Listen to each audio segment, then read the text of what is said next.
Yay! We're We are here. back, right? I know we had to skip last week to talk about the David Prize because of some complications, but we're back this week because this prize is important. So, everybody who doesn't know about this, this is Erin from the David Prize, and we'll introduce Domingo in a second. But Erin works with the David Prize. It is, I'm going to try to say it, but Erin is here, so I don't have to get it, Erin. What's the David Prize? The David Prize is a celebration of individuals who are out here trying to make New York better for more of the people who live here. Yes. It is a prize for an individual with a big vision to make the city better. That can mean a lot of different things, but the prize itself is $200,000 unrestricted for 5 New Yorkers every year to help them make the vision that they have for a better New York City a reality. That can mean a lot of different things, but the unrestricted part means that we don't ask you what you do with the money. We get to know you through our process, and then we trust you to go forth and make it happen. That doesn't mean that we abandon you.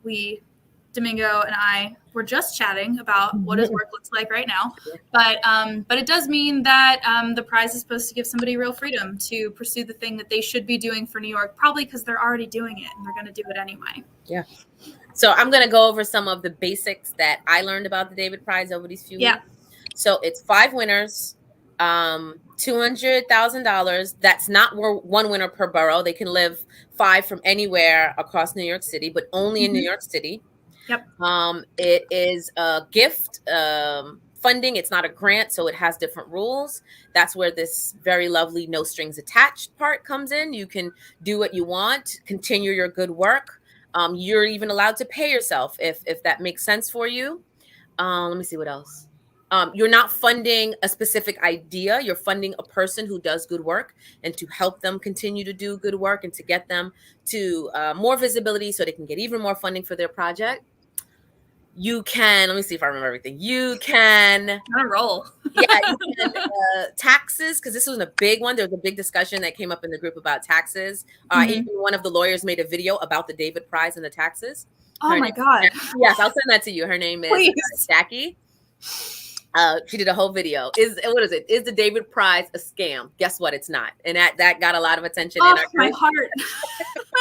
So you can collect the money through your nonprofit and you'll follow those tax laws. You can use it as personal income. You'll follow those tax laws, or you can do it through your LLC and follow the appropriate tax laws set forth by your accountant. I think those are the basics. I know the deadline is December 21st at 5 p.m. Yes, it is. So that's exciting. And did I leave anything out? If people have other questions, we are fine with repeating ourselves. But I feel like that's all the important stuff to start with. Yeah. Okay, cool. But today is a little extra special, right? Because we have Mr. Domingo Morales, and he's a past winner. So, welcome, Domingo, and congratulations, because getting $2,000 to fund your project's a lot of people's dream out there. And I'm excited to hear more about your work and what you do and how you found out about the David Prize and blah, blah, blah, blah, blah. So we're just going to start with, introduce yourself and tell us about your community work. Yeah. So hello, everyone. I'm Domingo. Born and raised in New York City. I lived in every borough in New York City throughout my life. Even Queens? Even Queens. Yeah, my dad lived in Long Island City. Cool. So I spent a lot of time, just navigating New York City, learning about New York City, and throughout my whole life, I really wasn't sustainable. Up until about 2015, when I learned about an AmeriCorps program called Green City Force. And they put me on a farm team and I was tasked to learn about farming. But I really fell in love with composting. And composting is basically when you take food waste and you add carbon-rich material to it. You mix that up and you turn that food waste back into a soil amendment that you can use to grow more food, to fertilize our land. So I fell in love with that, only form of recycling that I can follow from the beginning all the way to the end, right? I can see apple core turn into something that I can use to grow more apples. When you're recycling cans, paper, you have to follow it from transfer station to transfer station to transfer station. So I really love that aspect, and I love being outdoors. I love working out. So 7 months into that program back in 2015, I landed a job at the Brooklyn Botanic Garden working at the largest compost site in the United States that didn't use any fossil fuels. And that's really where I started to master my craft of community composting. And, fast forward all the way to 2018, 2019, we had the COVID shutdown. And when the COVID shut down the city, my job was lost. I was laid off, like a month after the shutdown. So I didn't have a job and I had to make a decision. Do I go looking for another job or do I just start this new program? Do I start something on my own? And at that point, I had already applied for the David Prize. So this idea was already in motion before the COVID shutdown, and I got laid off. So instead of waiting for the grant, I actually just started doing the work. I'm like, what's the worst that could happen? I have nothing to do anyway. Unemployment didn't make sense because I would be making less than what I was making with my job if I was on the unemployment, even with the incentive. So from that, Compost Power was born. I reached out to Green City Force, the AmeriCorps program that trained me. And I said, hey, you guys, you taught me how to farm. You introduced me to composting. But now I am an expert in composting. And I know that you guys need some serious help in that front. So I asked them if I could start to renovate their compost sites, which happen to sit in public housing property. That was the amazing thing about this program is they take residents of New York City public housing, they train you, they let you serve your community, and they teach you things that you would never even pay attention to. So I just decided, let me start working with them. And I started to contract with them, renovating their compost systems, teaching kids, doing workshops. And then I found out I wanted this. And I'm like, holy hell, this is happening. This is real. And, it was thanks to Green City Force accepting me back into their circle. I mean, I never left their community, but accepting me back as like an expert, as a specialist. He comes to teach us something. So I'm thankful for them. I'm thankful for the David Prize and seeing something in me and actually giving me that shot. This is an idea that was going to happen whether I got the prize or not. But the David Prize really calmed my nerves a lot. Like, all right, I can focus, I can relax. And ever since then, and I think that's what they want, right? Oh yeah. They want you to not have to worry about that and just do the good work. So how did you find out about the David Prize? I was actually nominated by so it works. Of Green City Force. And they nominated me because I always have these crazy ideas and I always talk to people about my ideas. And a lot of people say, like, don't tell other people your idea. And I go on the word that, even if I tell you my idea, it's never going to look the same. It's never going to look like what I won't even do it. Right. So I would go through the city doing this work, volunteering with people, leading volunteers, teaching the underserved youth. And I would have all of these amazing ideas. So this idea is something I always spoke about. Like, we need to expand composting in New York City. We need to make it more grassroots, more community driven, increase diversity, because there's not a lot of Black and brown people in that field.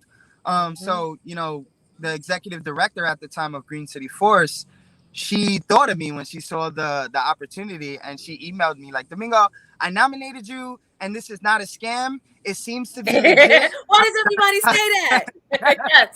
I've done my research. So, like, to be honest, if I would have received that like through a random Facebook post, I don't know if I would have trusted it. Right? It's very skeptical. Like $200,000 with strings attached. Really? Like, people don't believe that it's real, that they deserve it, that it's really no strings attached. People have a hard time believing that. Yeah. So when I was nominated, I like really started to dig in, and I'm like, oh, I have a plan. Let me just put it together. And it was like that process of putting the plan on paper when I realized, no, you don't have a plan. Like you have all of these ideas in your head, but they're not written down. They're not laid out. They're not structured. So like the application process for the David Prize actually organized my idea. So like, after like the third interview with Erica and Mickey at the time, that's when I started to like really put things in bullet points and started to have a clear idea of the work I was doing. Like, I was doing it, but really just doing it.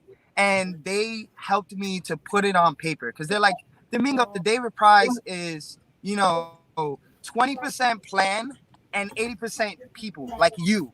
It's the character, and you have a lot of characters, so work on the plan. So I took that and I'm like, all right, I'm gonna work on this plan. And they met with me throughout the application process and helped me. And it's very like no grant is gonna call you once a week, every other week to make sure you're having a good time with the application process. That's enough with grants that I'm like, we need more grants like this where they help you fill out the paperwork, they help you organize your ideas, because most grants, you need to hire somebody to write that grant for you. You need to hire somebody to write that.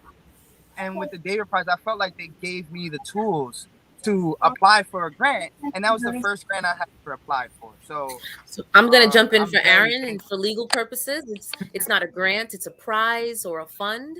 So don't worry, yes. Aaron. For this conversation, it's fine that he calls it a grant. It's fine because I guess that's what most people understand, a grant. Yeah, the reason I always correct it is because grants come with reporting requirements, and we don't have those, and we don't have like metrics and stuff like that. But like, we're just chatting. It's okay. fine. All right. I call it a prize. I forget that it was a prize. We're used to hearing the word grant. You won. Yeah.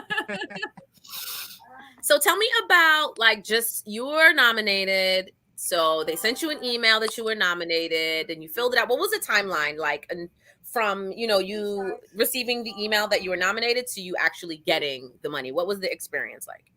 I was nominated, I would say, in November. And I was already doing the interview process. I already had 2 interviews with them by New Year's. So I remember there was a deadline for the application, and they were like, I had one meeting where Erica sort of just told me what the application would be like. And then I had a few meetings with the executive director of Green City Forest because she was supporting me.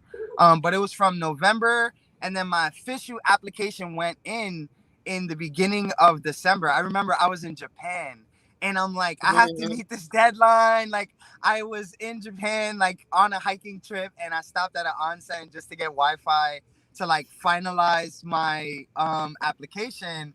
And I applied in December, and then fast forward to March, that's when the city shut down. And that's when like a curveball was thrown at the David Prize, and the timing was thrown off because we were set to get our prizes a lot earlier than what we did. But due to the shutdown, it sort of elongated the process. And a good thing that came with that was every single finalist was able to get media exposure. So they were able to design the recruitment process in a way where even if you don't win, you still get something. You're still getting a resource. We're putting you in articles. We're connecting you to entrepreneurs and networking. So even if you don't win, this is a great opportunity for you to network, learn about different grant opportunities, different prizes, and really just solidify your plan. Because if you make it through this application process, now you have a written agenda, right? You have a written plan that you can follow. So even if you don't win, you came up. Where I come from, that's what we say. Like, you came up. It was a come up. Yeah. We have who understands that. You're getting a lot of love in the comments, Domingo. Everybody loves what you're saying. One thing I'd say about the timeline too is like the prize has only existed for 2 years. We're in our 3rd round now, and like stuff is still kind of flexible. We're still thinking about like what is the best way to run the process and make sure like we're using everyone's time wisely and carefully and thoughtfully and all of that. Which is to say that like, as Domingo says, like we're thinking about trying to make sure that the time that is spent is useful to everybody, and that we're not asking you to do things like just for the sake of the process. Like there's a reason for everything. We're trying to make sure there's something valuable for the folks who go through it, even if that is just like you had a reason to write down your plan. Like you have that, and you didn't have it before you started. Yeah. And you don't always get that opportunity to kind of sit with yourself and figure out who you are and what exactly you're doing and why you're doing it. Yeah. So that's super helpful. So you've gotten your money already. Yes. What was the yes? Without getting into too many details, we don't want to know what you did with it, but maybe you can say like how it helped you or something like that. Just give some guidance on how you found the best way to use it is. Well, I found that like because with Compost Power, what I do is I do that, non-for-profit work, that community work, and where I would build a compost site at a New York City Housing Authority property, and I would build it for free. So nobody would pay me for that bin system. And I was using my savings before I got the grant. So I was using my savings and I was just investing. And my idea was like you invest, and then eventually once you build it, the people will come, the grants will come, the funding will Yep. come. Mm-hmm. So I was just really just splurging. I was just spending a lot of my own money. And I'm like, wow, like I forgot to pay myself. I'm not paying myself work.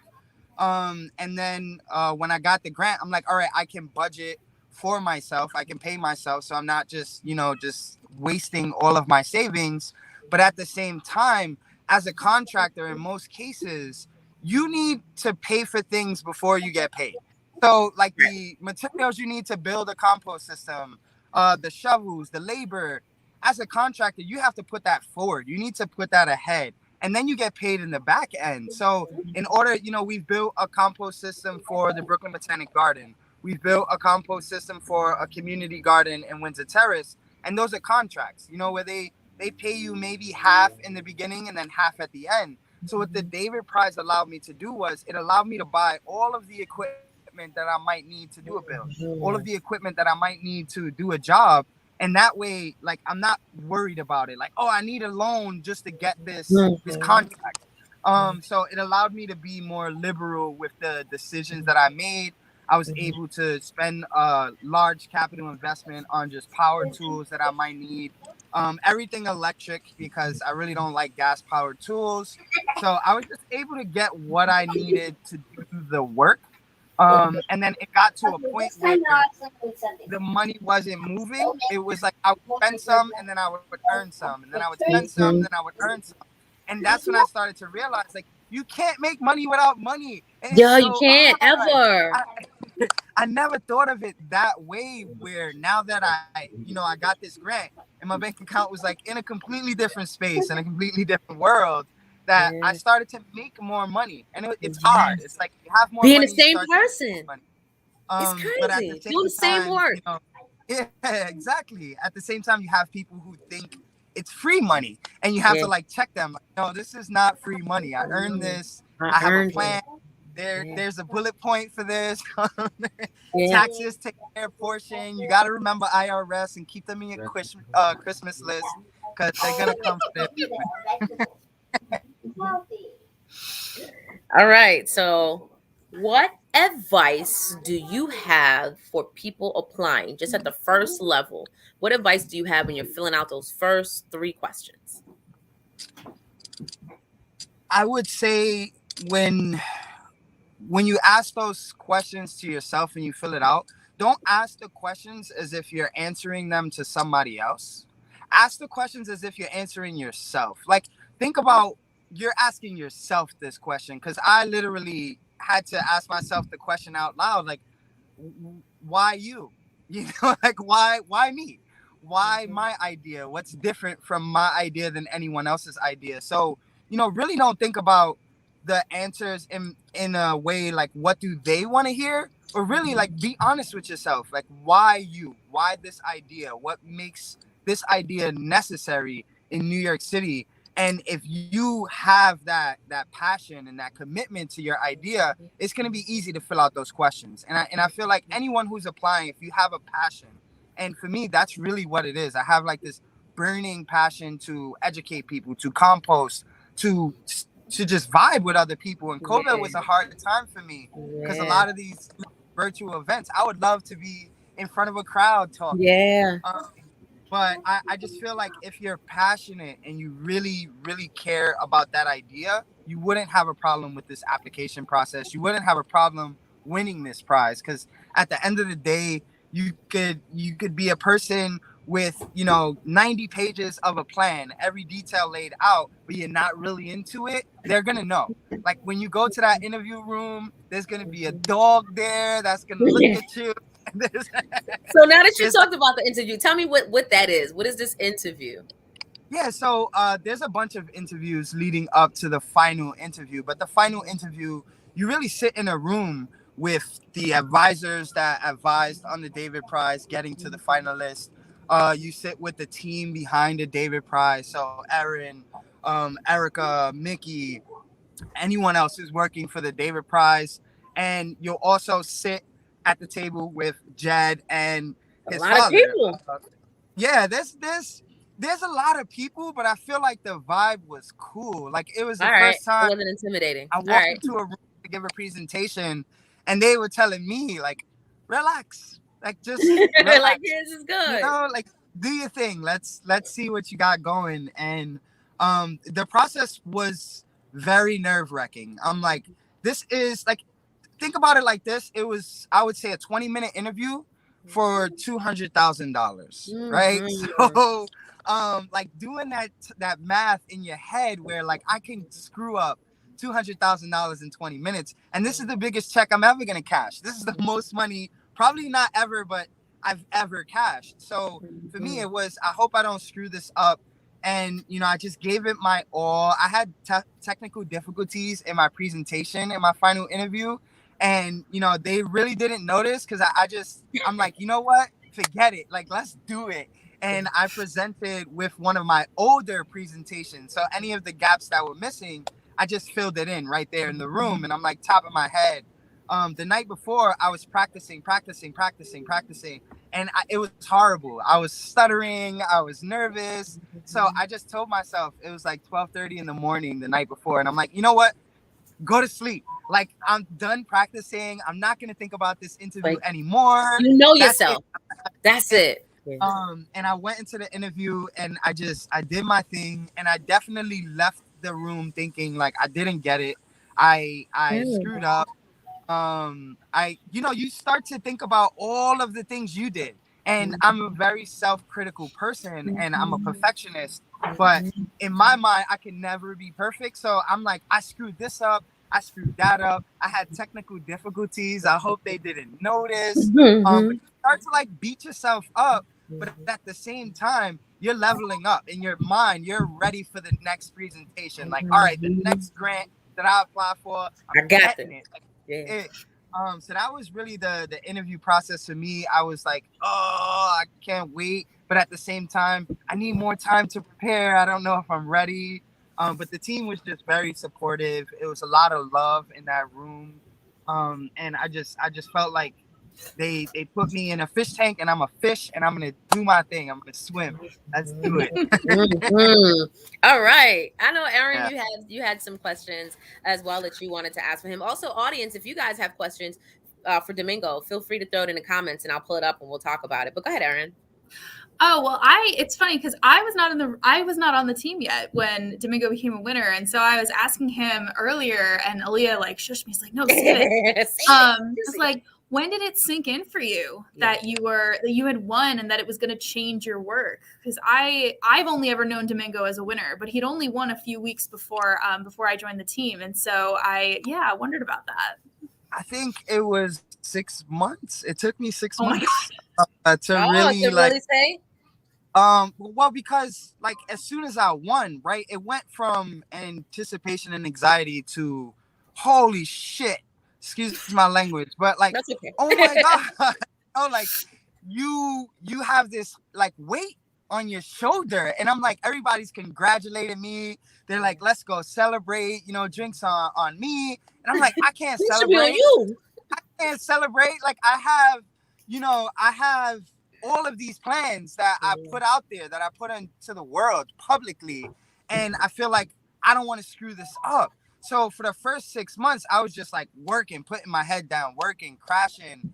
I started out with no sites. Now I have 6 sites that we run, 2 sites that we built. We're working on 2 more sites. So like the expansion was real, but it wasn't until like 6 months in where I did a motivational speech online.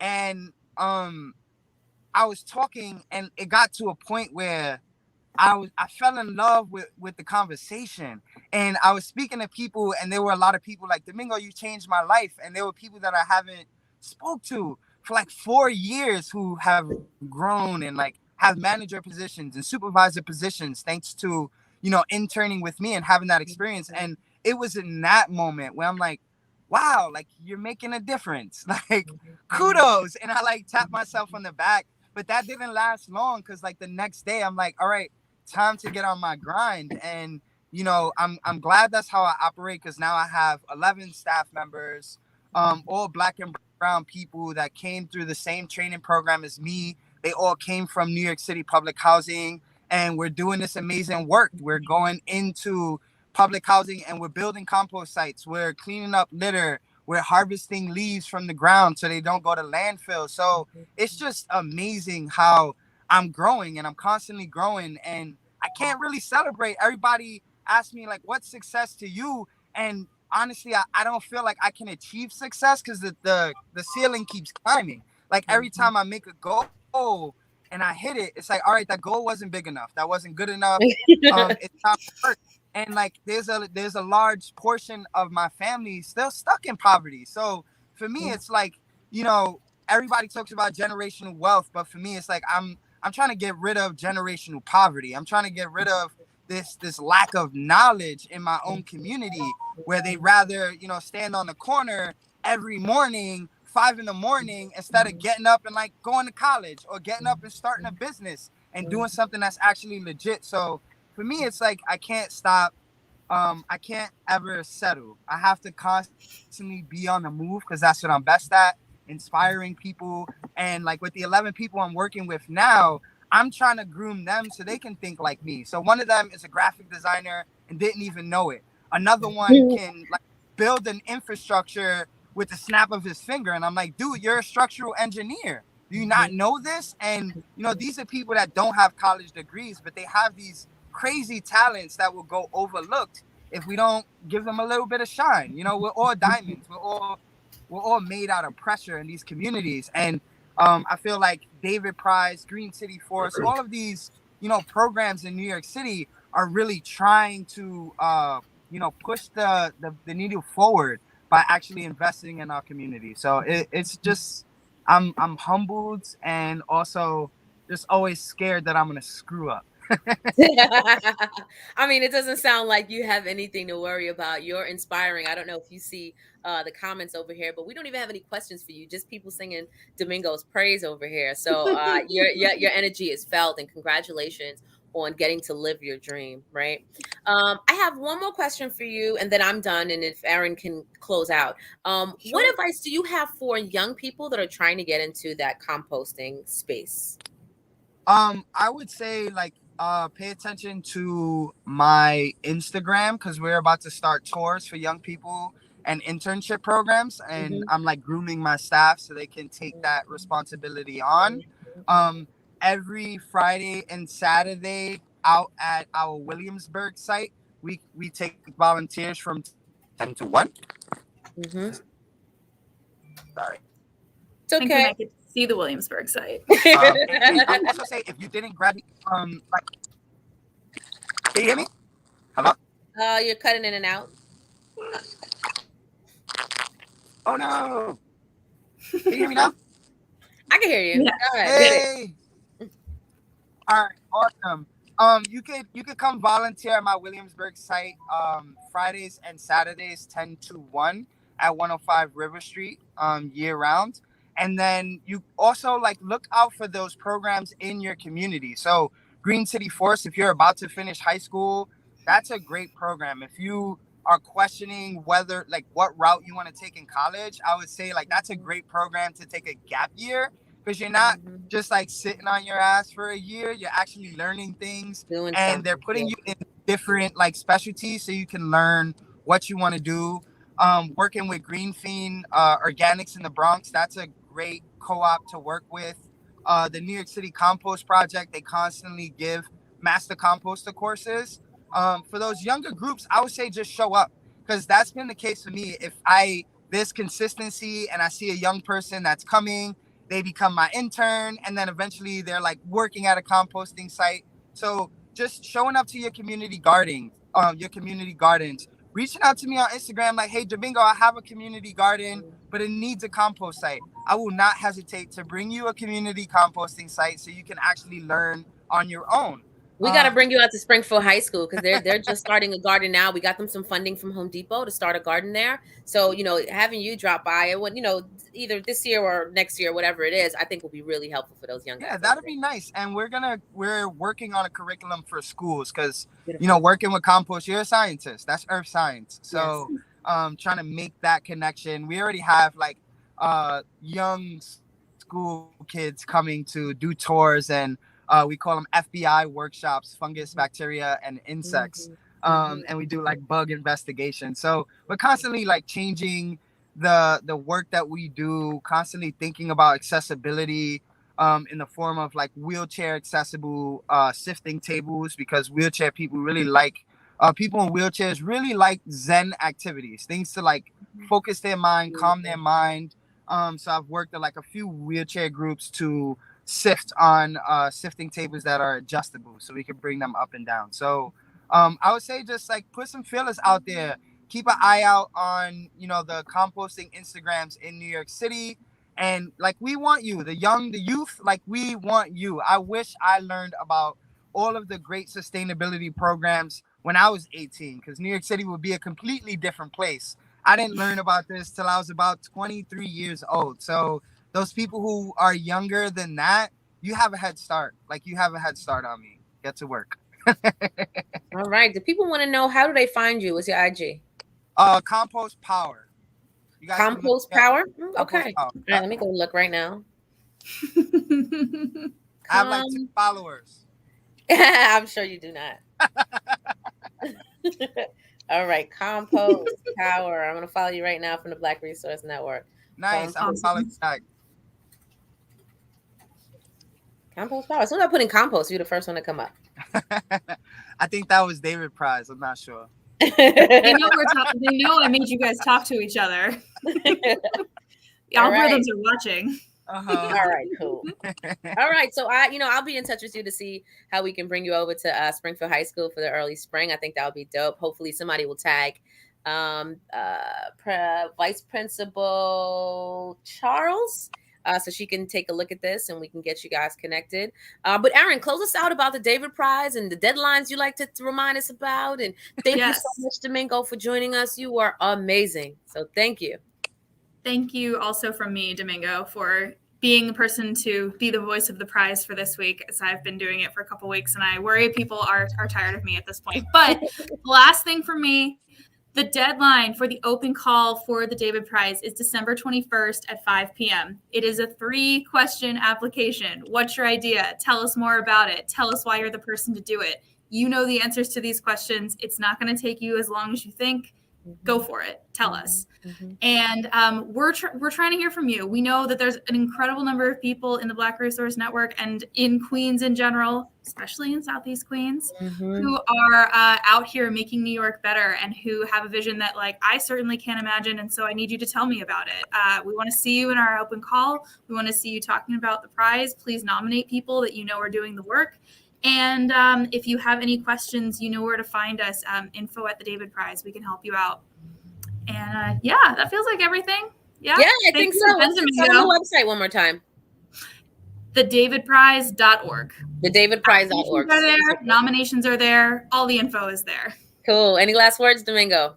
No, just live your best lives and try to give back to the earth. We all take from the earth. So in some way, try and give back. That's really my goal, is to like make a community of people that are constantly giving back to Mother Gaia. That's it. All right. Beautiful last words. And we will see you soon. Thank you, everybody, for watching. Thanks, y'all.